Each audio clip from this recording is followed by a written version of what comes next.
20 to 50 years, completely collapsing the dollar system. A new financial currency system will replace the dollar, and the trade war will end. In short, they will not solve the fundamental issues, because the fundamental issue cannot be negotiated. Some things are just laws of nature. They are trends.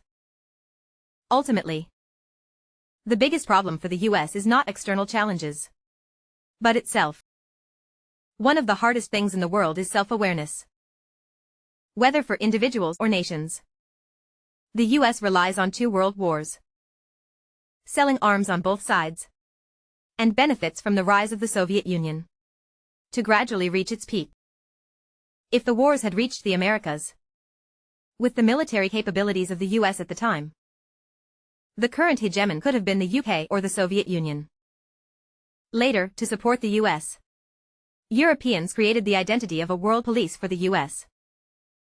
When the US was framed as a moral model, it became arrogant. The US invaded Iraq, resulting in Iran's rise. US hegemony in the Middle East began to face challenges. Overthrowing Gaddafi turned Libya into a war-torn quagmire. After the US withdrew, Africa's resentment towards the US grew. Ironically, Latin America is a US ally, yet anti-American sentiment is rising.